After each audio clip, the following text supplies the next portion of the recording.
Meanwhile, Indonesia's president raising the possibility of diplomatic ties with Israel. JP Young joins us with the details. JP, what do we know?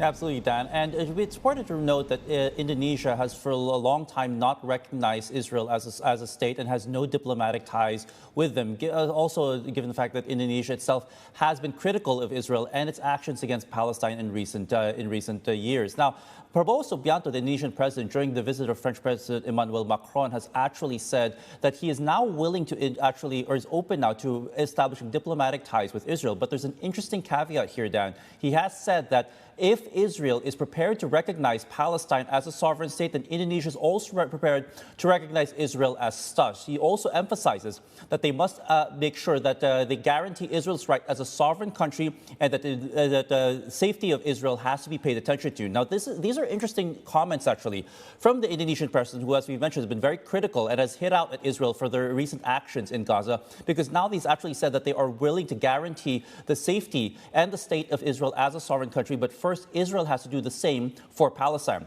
In addition, President Prabowo Subianto also said Indonesia is willing to bring troops to that region as a peacekeeping force should such an agreement actually be achieved. Now, it remains to be seen whether or not Israel itself values the acknowledgement or the possible acknowledgement of Indonesia. But again, it's also in support of, it's also the latest, at least, attempts to try and establish what some countries call a two-state solution. French President Emmanuel Macron also says that France currently supports the two-state solution idea, actually, and it said that France does not hold double standards when it comes to Palestine and Israel. But again, whether or not these efforts will fall on deaf ears is anyone's guess. But it's a very interesting turn of events, at least, and a possible solution presented from the Indonesian president with regards to getting Palestine recognized as a state. Again, it all depends also on whether or not Israel will indeed heed this and take this seriously, Dan.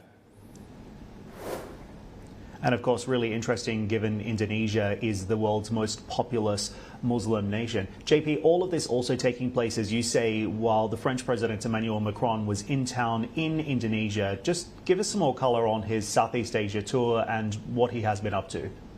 Sure, Dan. And a lot of this also is to bolster economic ties and also to uphold French industry and to try to bolster trade. Now, Indonesia actually has a long-standing need or a requirement to try and upgrade their defense forces and their armaments, actually, including the purchase of new jets. And as we know, France is actually in the process of supplying 42 Rafale fighter jets to Indonesia to help bolster and upgrade their air force. Now, they have signed a defense pact, Dan, that apparently will allow the possible purchase of additional 12 Rafale fighter jets, actually, and also the purchase of possible French submarines to also bolster and upgrade the Indonesian Navy. On the other hand, there was also an agreement where we saw French mining company Eramet also sign an agreement actually to participate in a nickel investment platform. The investment platform will see the sovereign funds of Indonesia, such as INA and Danantara, actually provide the long-term financial conditions, and Eramet will come in and provide technical expertise and also a possible platform where they can possibly invest in the future. So you're seeing a deepening of ties actually between France and Indonesia on this visit. We do know that President Emmanuel Macron will head to Singapore next, actually, to participate in the Shangri-La dialogues. And make no mistake, the topic of Israel and Gaza might also come up, given the fact that he's also been very vocal about this in recent times, Dan.